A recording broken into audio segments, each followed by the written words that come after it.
It's time to fight.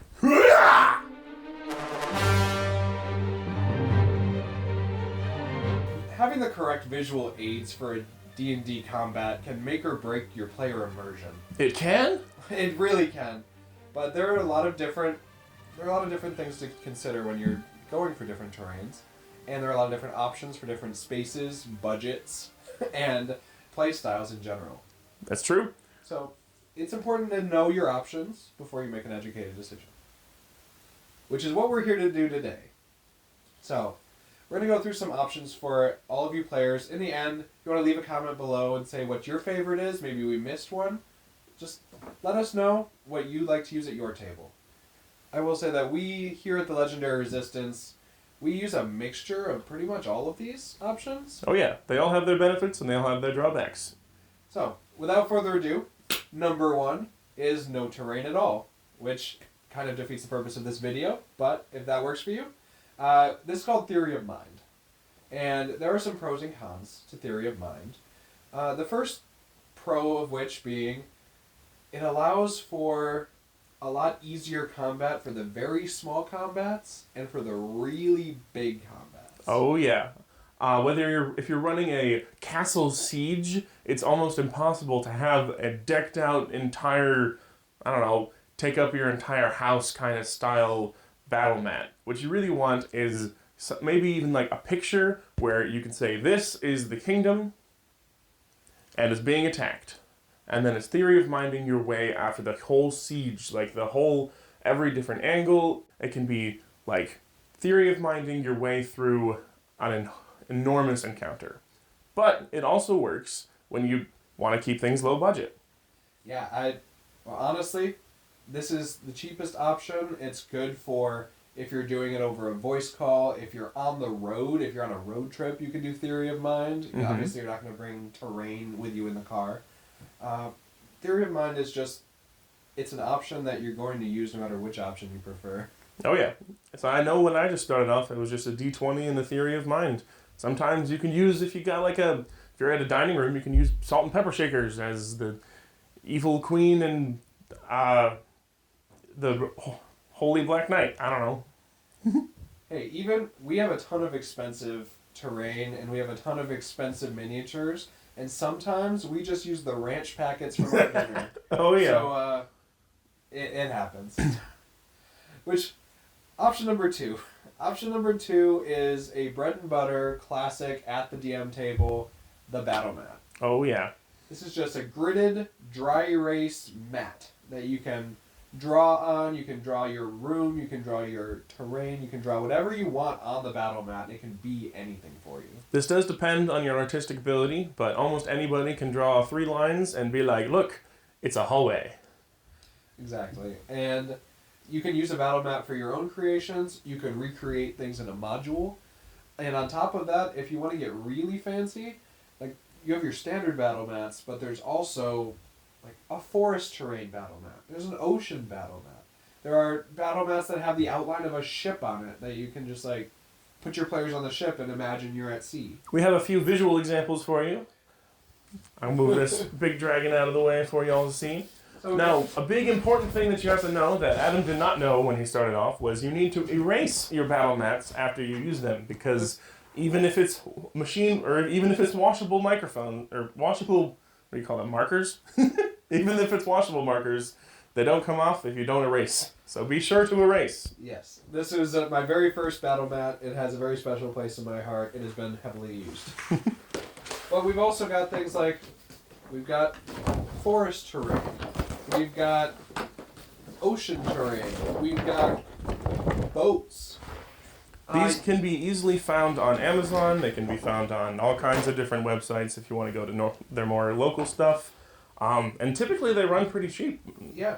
You can usually get one of these for like $15. It comes with markers. And honestly, you're going to get enough use out of it. Oh, yeah. So yeah, battle mats, bread and butter, I recommend having one. Which leads us into the third option, which is going to be two-dimensional terrain. What I mean by this is they usually come in book form. You can get a big book of maps and you open it and it's a battle map. There's also stickers, like removable stickers on some of them, or some of them are just printable maps that you can be do combat on. These run a little bit more expensive than typical battle maps because the books of battle maps are more versatile. They're more expensive. But be warned that they are often thinner, so they're just the size of a book. So if you're trying to run a larger battle, then things will be more difficult. But if you're a DM and things are often close quarters, can be one of the most well-used versatile options for you because you can just have the book on your hand and be able to transport anywhere you're going and be able to use it wherever you want. It's much more portable for our DMs that aren't DMing at their own home. Absolutely. On top of that, for new DMs, having a pre-drawn map leads to a lot of creativity because you're kind of, let's be honest, you're overwhelmed with everything that you're trying to put together as a new DM. And a two-dimensional, already made map for you can lead to creativity. You pull it out, you're like, okay, what am I looking at? I see some like barrels here, I see some trees over here, maybe like there's a wolf in the tree, I don't know. You could even find out, like, you know that it's a in the dungeon encounter, but as you're flipping through the book, there's often a dungeon encounter, there's a dungeon and thieves encounter, there's a here's a magic sigil that's being activated right now, please stop it from being activated right now. I'll put some description or some links in the description below of where my personal favorites terrains maps are, and I'll put on some pictures up there of what they look like. Yeah. Which goes into our next option, which is our fourth, I believe, option. Yeah, our fourth option is going to be the most expensive option, but my personal favorite, which is three-dimensional terrain. Oh, yeah. So three-dimensional terrain can really bring your table to life. Basically, just having a build, whether it's a dungeon that they can see, you start combat, you pull it out, you've already made it, and they put their little characters in it, and they get to actually walk around this dungeon room, they see a monster. It's the most immersive to be able to move their piece on the table to me. And I don't know, it's what I really want my combat to be. But Adam, if everyone can see the board, what if you're trying to do a maze? What if it's like you're trying to explore? Is the map already pre-revealed to everybody? So it could be. Or you can do what I do, which is when I make a massive mega dungeon labyrinth out of my Dwarven Forge, which by the way is super expensive, you can actually take printer paper and you can cover all the pieces that you're not using at the moment. And as the players discover them, you pull the paper off, which has been really fun in the past. This also works with like battle maps if you're able to like draw it all out and then put papers on top so that they can't see it. It's very useful for dungeon building. Yeah, so there are two main brands that people tend to use of 3D terrain. It's their Dwarven Forge and Warlock Tiles. Warlock Tiles are through WizKids. They're going to be cheaper for you, and honestly, they are pretty good. Oh, yeah. I personally like Dwarven Forge. It's indestructible. It's really visually appealing, but it does take up a lot of storage space. So keep that in mind. It's also more expensive. True. The newer ones, being able to be magnetically connected together, very much helps with trying to make sure that the pieces, because the table's gonna get jostled. You have, especially the more players you have, the more likely that somebody's gonna smack their knee onto the table, and it's gonna cause everything to go everywhere. If you're using the magnetic ones, it allows for it to stick together much more cleanly. But no matter which 3D terrain you pick, whether it's one of those two or printing your own or a other third-party one, you want to start with more general options because they're going to be cheaper for you in the long run, and they'll be more useful for you throughout your campaign. So I'm talking about little things like maybe a tree. Decorative things. Like, you can use this tree in so many different combats. Or we've got like maybe some sort of ritualistic pillar or an altar of some variety. Something like that you can just put into a lot of different combats. I know Dwarven Forge has a number of starter sets that are like a small dungeon terrain piece or a small cavern piece. Those are great. My personal favorite to try and save money in this area, it's going to surprise you, aquarium pieces.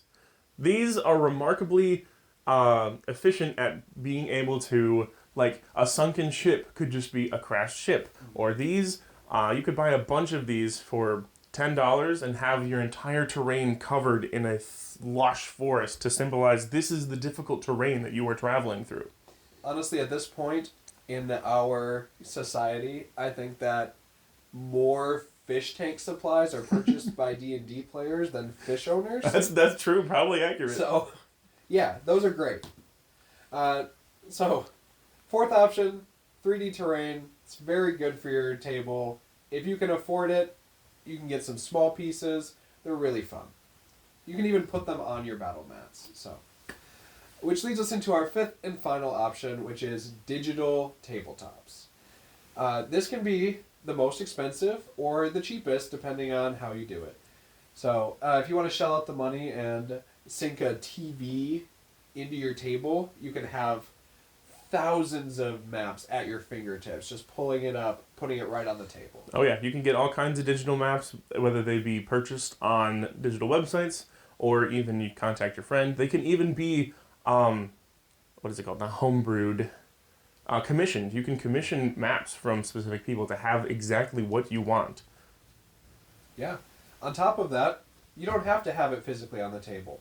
Maybe you're doing a long distance campaign and you want to use something like Roll20. So any of these virtual tabletops, I think D&D Beyond is doing right now. They got some beta testing of their virtual system stuffs. Yeah, and these can be really nice for virtual campaigns, or if everybody's sick or traveling, it's really nice to be able to all log into the same system, have a map right there, and they can all interact online with it. Just move their own pieces. Yeah, we've dabbled. Yeah. I've seen a pretty well done example of a Titan monstrosity attacking a large city. What the DM did was he had the table be the city and then had his projector slide up behind him that was displaying the big giant monster coming in and destroying the city to give a grand scale of things that this is a enormous threat and it's almost going to be impossible to deal with. He had his projector be the monster attacking the city. And that's kind of a good mixture of like theory of mind and tabletop. Oh, which yeah. is really cool. But yeah, so there you've got 5 options. You've got theory of mind, battle mat, 2D terrain, 3D terrain, and virtual tabletops. If we missed your favorite, let us know in the comments, or let us know what you think of these options. Ooh, wait, I've never been able to say this before. I really want to say this. And be sure to like and subscribe. Oh my gosh, I never said that before. It's so exciting. Okay.